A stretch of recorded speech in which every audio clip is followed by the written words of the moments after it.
Good morning. I'm Jerry Price. I'd like to welcome you to Journey into Life and Work, our weekly Bible study brought to you by our Sunday School department here at First Baptist. Privilege to come into your home this morning as we continue to look into the book of Acts. Matter of fact, this will be our last session in the book of Acts.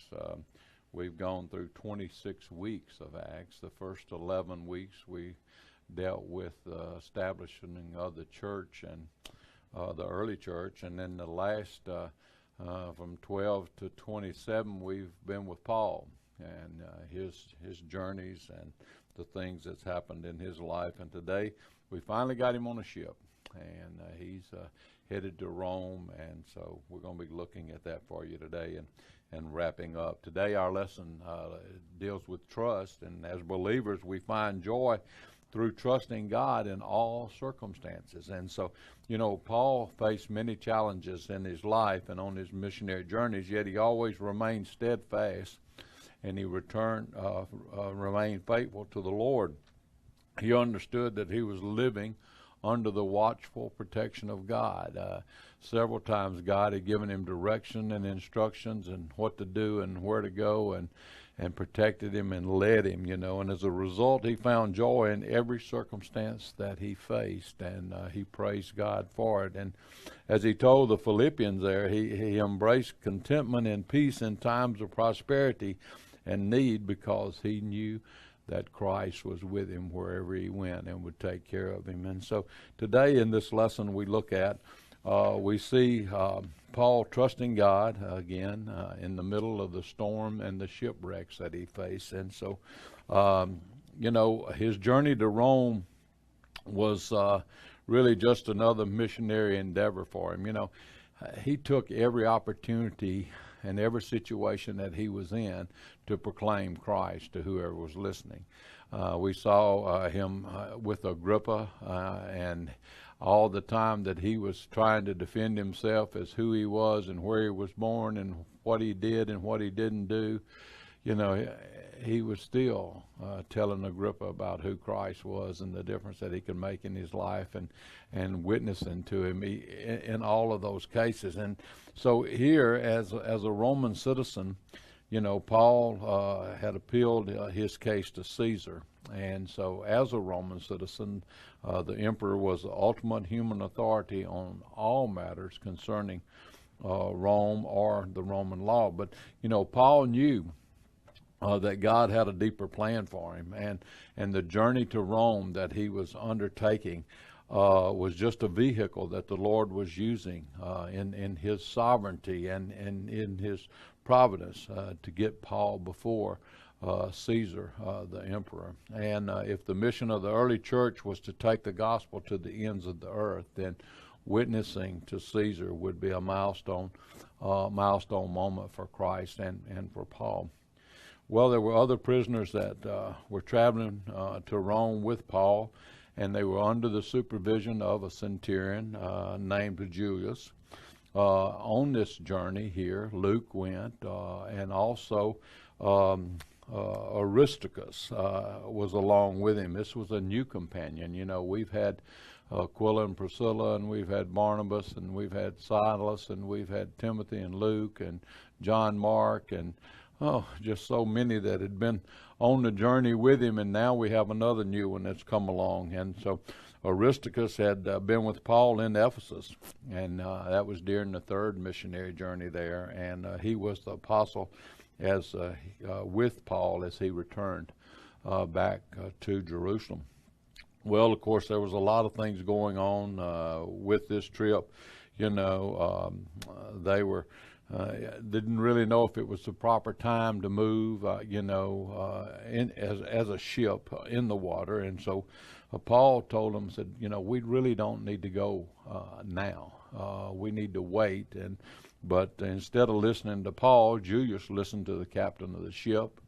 And so from that, the captain and the owner, and so from that they boarded the ship and took to the ocean and to the water. And so they went straight into a powerful storm. So I'm figuring they probably were going between June and November, which is hurricane season. So Paul was telling them we don't need to go during those months, but anyway, they went on.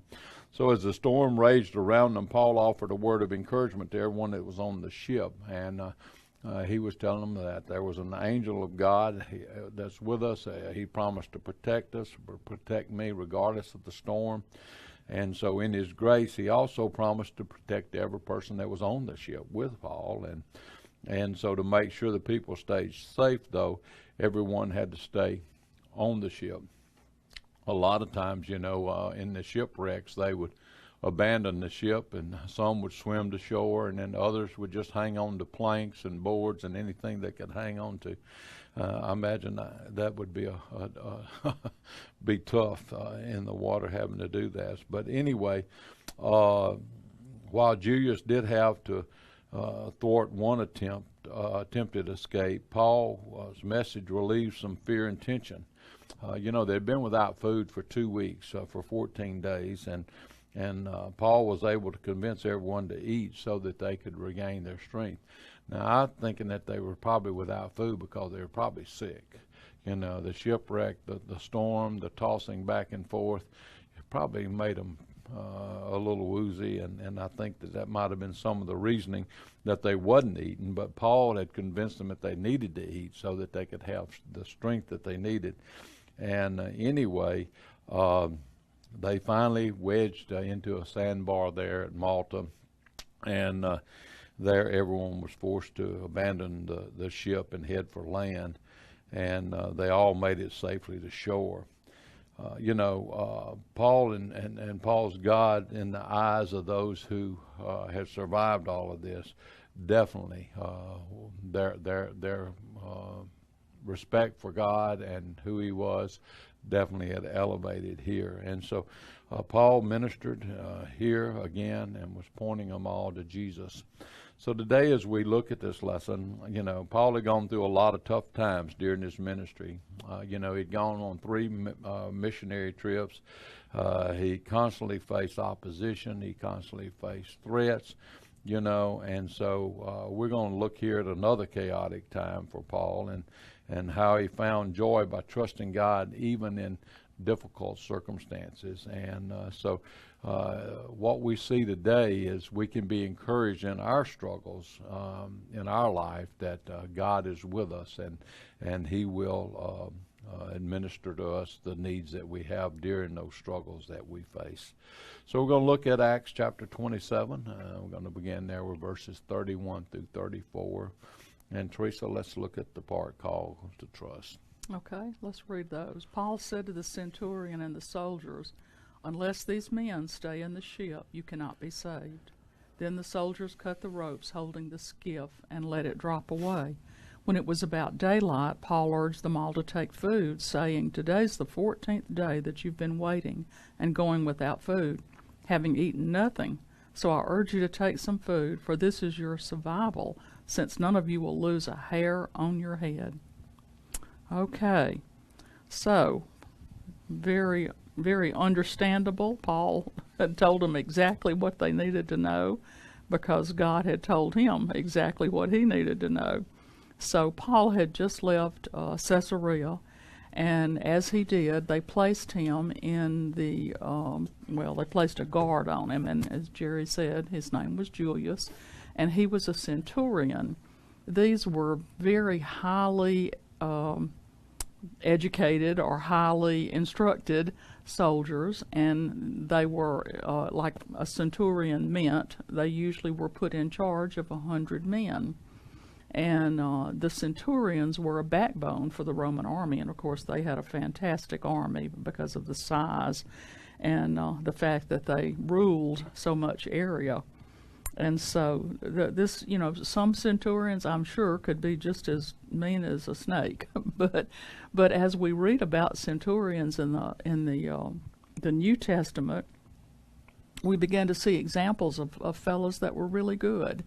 And apparently this Julius was one.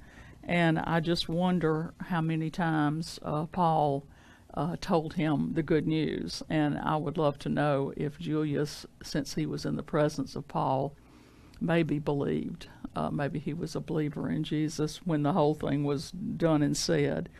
But I'm sure he heard it. But he really he liked Paul, and he did several things that probably saved Paul's life. So, of course, God's hand was in that too. But despite Jewish anger, of course, toward Rome for coming in and taking over, this centurion was put in a very positive light, and he became a friend, a good friend to Paul, and not just a person to watch over him. So we assume that Paul was not shackled. I suppose he could have been shackled to Julius, but I really don't think so. It didn't sound like it. It just sounded like Julius was put in charge of watching him and making sure that he did not get away until they got to Rome to go in front of the court with Caesar. So some of the centurions that are mentioned, Jesus healed the servant of a centurion. We don't know that centurion's name, but the centurion had faith and apparently came to Jesus and said, I've got a servant at home who's dying, and could you heal him? And I know you could do it from right here. You don't have to go to where he is. And Jesus was very impressed by the centurion's faith, and he said, yes, I will, and he did. And then, of course, one of the more famous centurions that we know a lot more about was Cornelius. And God sent visions to Cornelius and to Peter. And the whole deal was about the enmity, or did I say that right? I'm not sure. Anyway, the unhappiness, the vengeance, the hatred between the Jews and the Gentiles. And so Cornelius was a Gentile. And God wanted Peter to go to his house, and so did Cornelius want him to come and to witness to him and all of his household and all of his friends. And so when Peter was first broached with that idea, he did not like it at all. I don't think I need to go into Gentile territory, and especially to try to save a Gentile. Why would we do that? And God sent a vision to Peter, and remember, that's the vision about the sheet lowering from heaven, and on the sheet, a bed sheet, I'm assuming, on the bed sheet were a bunch of animals, and these animals were unclean to the Jews. And I didn't look that up, but it's something about the cloven hoof and all that kind of stuff. That anyway, a lot of animals were forbidden for the Jews to eat. And so as Peter looked at the sheet and the animals in it, God said to him, eat. And Peter said, never. I would never eat any of these. They're unclean to me as a Jew. And God taught him a lesson, especially because he wanted him to know that Cornelius was a creation of God, and that he was just as much invited to salvation as any Jew was. And so Peter learned from this, and of course we do know that he went to Cornelius's and stayed a while and witnessed, and Cornelius and his whole household were saved. So back to Paul and the boat or the ship.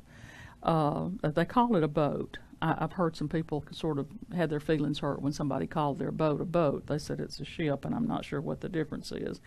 But they had a northeaster, and it was a hurricane force storm that came upon them.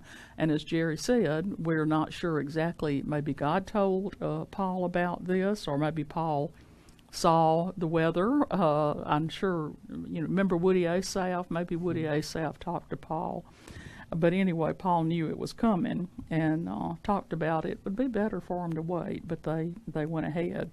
So when the storm came upon them, of course, all of the companions, and when they say Paul and his companions, we assume that we're talking about people that were in jail with him.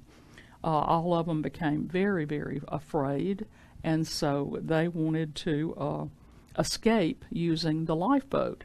Well, Paul went to Julius and told him two things. One, he said, I've been told by God that if everybody stays on the ship, nobody will perish, that no matter what happens, everybody will be okay.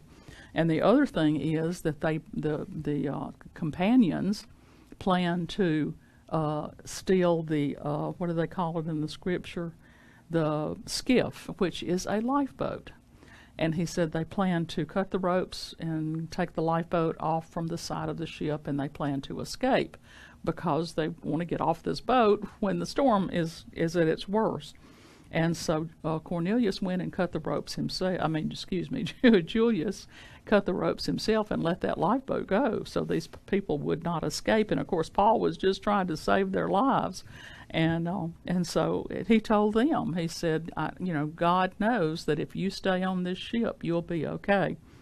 So anyway, what the lifeboat looked like hanging. Have you ever been on a cruise? If you went on a cruise and you were going to something that was not in the middle of the water, they would let the lifeboats down, or let the ships, I don't guess they were lifeboats for that, but let the whatever down, and you'd get in it and you'd ride to the island or whatever. And so they were always attached to the ship in some way. But anyway, it was not there anymore because Julius got rid of it. But Luke noted then that the crew had been without food. Jerry told us about this, and for 14 days. Now, they give several different, maybes. Some scholars believe that it was part of a fast. I don't think it was part of a fast, because all of the guys that were with Paul, as the scripture calls it, or the author calls it, his companions, they had different gods. They all worshiped their own gods. And I'm sure there probably was not a fast included in that worship. And then it said they might have been that busy trying to keep the ship afloat, or the boat afloat, and out of the storm, or to save it from the storm. I agree with Jerry. I am sure that seasickness was the reason. And it said that was a viable possibility. I expect that was exactly the possibility that drove them not to eat for 14 days. But Paul encouraged them to eat, and he knew that they were going to be busy, and so they needed to build up their strength, and it would help them mentally too, I'm sure.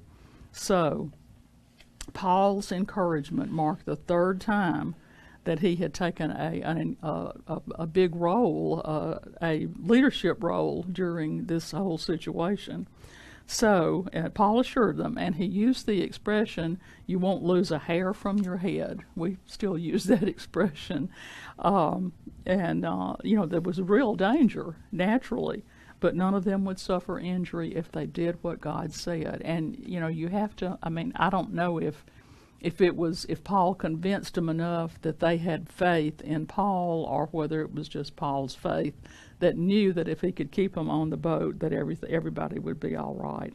So he said the same power that harnessed the storm and kept the passengers safe was the power that brought Jesus out of the grave. And we can trust God's promises and be just as confident in God, in his word to us, as Paul was when he heard him audibly. Thank you, Teresa. I don't remember in reading the rest of this if when they got on land, if any of them had come to know Jesus or not. But I imagine they had a new respect for God by the time that they were all saved after all that they'd been through. But anyway, as Paul encouraged the others, the crew and the other passengers, he was pointing them to God. He took every opportunity. Paul always said that it's not me, it's God through me, or it's Christ through me. Every time that he spoke, even when they tried back earlier, when they tried to say that he was a God, if you'll remember that, Paul backed away and said, "Hey, no, it's not me, it's God through me." And so he was pointing them toward God and telling them God was going to save them. And Paul knew the true source of their rescue. He understood that it was God and his protection there, and he wanted them to be as confident in God as he was. And so Paul acted in faith, and we'll look at verses 35 through 38. He says, after he said these things and had taken some bread, he gave thanks to God in the presence of all of them. And after he broke it, he began to eat. And they were all encouraged and took food themselves. In all, there were 276 of us on the ship. And when they had eaten enough, they began to lighten the ship by throwing the grain overboard into the sea. Well, Acts is written by Luke. A lot of people, when it has so much in it about Paul that you really think it's Paul. But Luke was writing this, and he understood from his perspective. He's telling everything that happened. And so, Paul took the lead. They were hadn't eaten for 14 days, and like I said, we feel like they were nauseous and really didn't want to eat anything. But anyway, from that, Paul took the lead. And they didn't cook on the ship, they said, but bread was always available. It said because it had been prepared at some other time and was just there, And anyway, so he took the lead in distributing food to the passengers, and he conducted the meal according to the Jewish custom, even though most of the people taking part in the ritual were pagans, and they had been crying out to their own gods for rescue, which wasn't doing anything, wasn't answering their cries. God's the only one that answers our cries. And so anyway, at that, Paul gave the bread, he broke it, and he blessed it. And we remember that Jesus took the bread in the Last Supper, and he broke the bread and blessed it and then passed it out to the disciples, if you remember that. So Paul was doing that, not that he was portraying the Last Supper or anything of that nature. He just did that according to the customs that had done. Anyway, he wouldn't have done that with unbelievers, but he would have that was only done with those who believe, just like our communion today. We all take the cup and take the bread and communion here, but it is with other believers. And so anyway, it's said that probably Paul and Luke and Aristarchus was probably the only believers on that ship anyway. And so Paul broke and distributed the bread. And, it wasn't any secret operation. Paul was not ministering in some secluded corner of the ship. Paul was always out open in the public. He was giving a public and an unidentifiable witness to Christ. God again was taking care of him. He was making it clear to everyone on the ship that he was calling out to God and was showing gratitude for both the provision that he had provided in the food, but also the promise of protection that God had told them. I'm going to take care of you. If you stay in the boat, we're going to take care of you, And so they were all encouraged from this. After Paul's prayer, the entire population was encouraged and they were strengthened. And instead of just telling people what they should do, Paul actively participated in the event and the eating of the bread. And so he sort of paved the way for the rest of the people to gain the nourishment in order to complete the mission there. His optimism was rooted in faith in God. It all proved to be contagious. One was seeing it, and another, and another, and another. And so even those who didn't follow Christ found new hope, and their spirits were lifted because they were feeling better and they were being able to do what they were fixing to have to do in order to survive here. And so they had hope at least in the past 14 days. They finally had a little hope because they were feeling a little bit better. Nobody really knows why Luke said there was 276 of us. To me, that's amazing. I didn't think there would have been that many on that ship, but I guess maybe it shows you a little bit about the size of the ship or who all was involved. But anyway, he just did this historical detail, and again, I guess maybe to accentuate the fact that he was on the ship with him. Okay, he was there. There was 276 of us. Well, you knew that he had counted them, so he was really an actual witness. He was there, and so then that way we don't have any doubt that the count was accurate. He probably had a little deeper motive. By identifying the number of people on the boat, he was also, again, emphasizing the provision that God had made available for them. God had made the food available. He'd given them food to eat, and then also he had promised to protect those 276 people that were on the boat, and also the rescue. So anyway, it was God's power and God's grace that took center stage here in here. Well, no one left the meal hungry. I don't know that they've eaten as much. Have you ever been sick like that? Didn't want to eat a lot, but anyway, they ate enough to begin to gain nourishment and strength back. But anyway, everyone was satisfied with what God had provided for them. So they needed that strength, because now what they're fixing to do is they're fixing to have to lighten the load of the ship. And in order to do that, they had to get the grain off of it, because this was a grain ship, and so they had to start tossing the grain overboard. And the reason for that is the more grain that they took off the ship, the higher the ship would float in the water, and the higher the ship would float in the water, the closer they could get to the sandbar. And so this was a risky action, to get close to the shore safely. But anyway, they had to lighten the load of the ship, and then they could run it ashore. And so again, there was a degree of faith there that God would provide until they could get food on the land. So they were headed definitely into shore. So, they lightened the ship so they could gain more speed, and when they had the chance, they ran the ship ashore and was able to get off on it. So Teresa, let's finish up there with the account as we look at verses 39 through 34. Okay. When daylight came, they did not recognize the land, but sighted a bay with a beach. They planned to run the ship ashore if they could. After cutting loose the anchors, they left them in the sea, and at the same time loosening the ropes that held the rudders. Then they hoisted the foresail to the wind and headed for the beach. But they struck a sandbar and ran the ship aground. The bow jammed fast and remained immovable, while the stern began to break up by the pounding of the waves. The soldiers' plan was to kill the prisoners so that no one could swim away and escape. But the centurion kept them from carrying out their plan, because he wanted to save Paul. And so he ordered those who could swim to jump overboard first and get to land.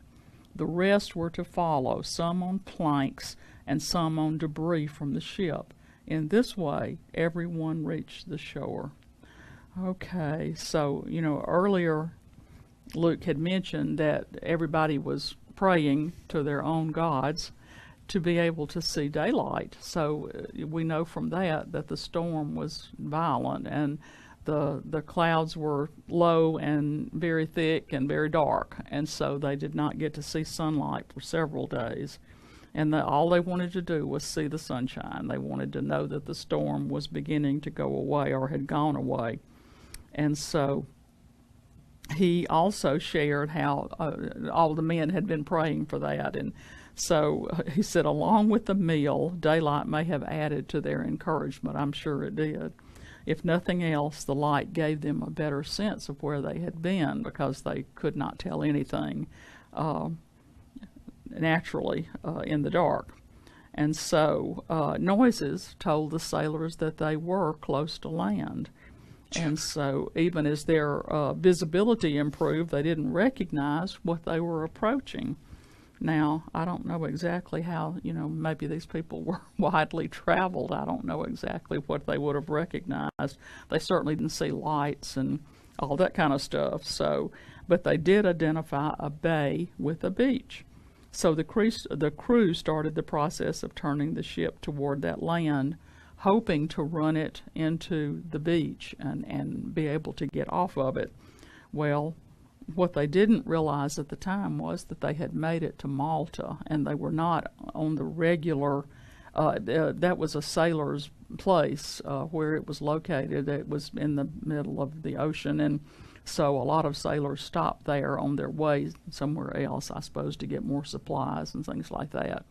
But they didn't recognize it as being a populated area because of the way they had come in. So they were headed toward what is now known as St. Paul's Bay. I just wonder why they named it that. Of course, Paul was there. So they began to understand why they didn't realize where they were. This is why God said all the sailors needed to stay on the ship, because he knew that they would experience, excuse me, they would experience some other problems with the ship, and that everybody needed to know what they were doing and needed help. So their first step was to cut the anchors. Okay, that was heavy. That was dragging them down, and as Jerry said, they needed to be as light as possible.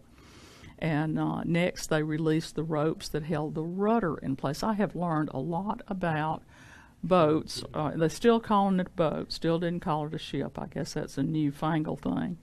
But because certainly with that many people on it, it would have become a ship, certainly. But they let those ropes go, cut them, that held the rudder. Okay, the rudder was the thing in the front of the boat. Well, no, it was in the back of the boat. Okay, which is the stern. Okay, and the rudder was what, they probably had a stick, or maybe the rope was what did it, but they pulled it somehow to change directions. And of course this would have been, down in the water. And so they cut those ropes so that nothing would be holding or pushing it to one side or the other. Finally, they lifted the foresail, which is the small sail that is at the bow in front of the boat. Now, I've been on ships and ferries and fishing boats and all that kind of stuff, but I've never been, I said ferries. That was an experience. I've never been on a sailboat. So apparently we're learning about sailboats, because this sail, of course, they didn't have engines and stuff like that. They had to have the sails to catch the wind to be able to go. And so this sail was real small, and it was in front, close to the bow, and it sort of helped to catch the wind and direct the boat. So anyway, now you know as much as I do, or I know as much as you do about a boat. But before they could reach the beach, the force of the ship ramming into a sandbar, and I'm assuming, I know we used to put a tent on a sandbar and stay on the reservoir and really enjoy it. I'm assuming there were sandbars that were under the water as well, and they did not see this coming, and of course they probably couldn't have directed it anyway. But the ship, or the boat, hit the sandbar, and the bow became stuck. It became immovable, the scripture tells us, and so they were not able to do anything else with it. And with it wedged in there, and still, when the winds hit, it rocked the boat, and the boat started coming apart. And the stern, it said, it was shattered into pieces. And of course this helped because it saved the men. The only choice left was to abandon the ship. I mean, it was coming apart. And he does say ship there. Don't know about that. The soldiers were ready to kill the prisoners. And why was that? Because they would be punished. If they got to wherever they were going and those prisoners weren't on that boat, then the soldiers that were responsible for them would probably have been put to death. At least they would have been punished severely. So they were just going to kill all of them and tell them that there was no problem, that they were all gone. But Julius, the centurion, had become so close to Paul that he instructed him not to do that. And he did not want Paul to perish. He had grown accustomed to him. He loved him, I'm sure, by this time, and realized what a good guy he was. So he was determined to save him. So he ordered everyone to jump that could swim. And so everyone that could swim, and there probably were not that many. I've read in several places that so many of the men back in that time, or people for that matter, did not know how to swim.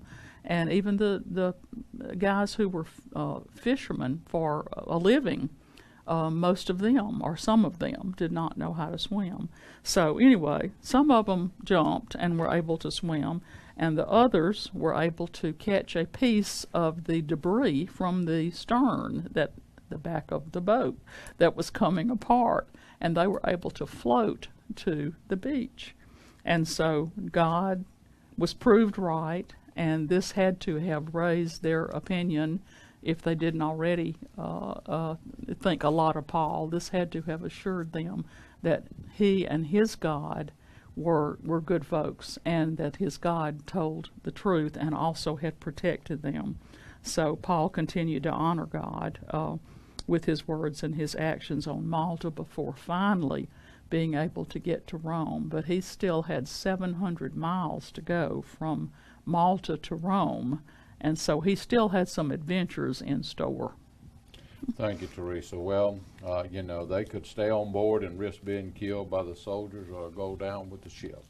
Or they could jump into the sea where the waves were strong enough to tear a boat apart, but they all survived because God is trustworthy and faithful to the promises that he makes. God provides. And so when circumstances get more difficult, instead of getting better, we can choose steadfast trust in God. He's always with us. He's there to protect us. He's there to provide for us. And that's hard on the human level for us to do. It's hard for us to give up some of that self and to allow someone to help us. But God is there. And so by our depending on the Holy Spirit, to guide us and direct us, and having that personal relationship with Christ, we can choose to live in faith and not fear, knowing that he is there with us. Well, Paul did make it eventually to Rome, as Teresa talked about. I think he stayed there on Malta for about 3 months. He wound up healing Publius' father, who had a high fever, and so he was able to heal him, and from that they brought other people there for him to pray over and to heal, and he did that, and then he left there. He boarded ship and left there, and then he wound up in Rome, and he lived in a rented house there. He rented a house there and lived there for 2 years with his guard. It didn't say with Julius, so I was just wondering if it was Julius. Anyway, but he definitely lived there, so he did make it to Rome. So a very good lesson for us, a good 12 or 13 sessions that we've looked at, and we can look at this last lesson and understand that through God, we can trust him to keep his promises, to be with us in any circumstance that we face. He never leaves us. He's right there beside us. Just like those guys, we can step out on faith, and we can know that God will provide what we need in the circumstances that we deal with. And when they get more difficult, instead of getting better, we're not alone. He's right there beside us. And so definitely a good series of lessons for us to learn from as we looked at Paul's life. Next Sunday, we'll be beginning in the book of Exodus. We're going back to the Old Testament as we start our new quarter and our new 13 session study, and we'll be looking at the book of Exodus for about 10 weeks, and then we'll step over into Leviticus for several weeks, but getting back into the Old Testament a little bit and sharing with you there. So our first lesson is entitled Seen and Heard as we look at Exodus chapter 2. So be prepared as we come together to do that. So for Teresa Henry, for the TV ministry here at First Baptist Church, I'm Jerry Price, hoping you have a great day in the Lord. And we look forward to being with you again next Sunday as we journey into life and work. Thank you for being with us today.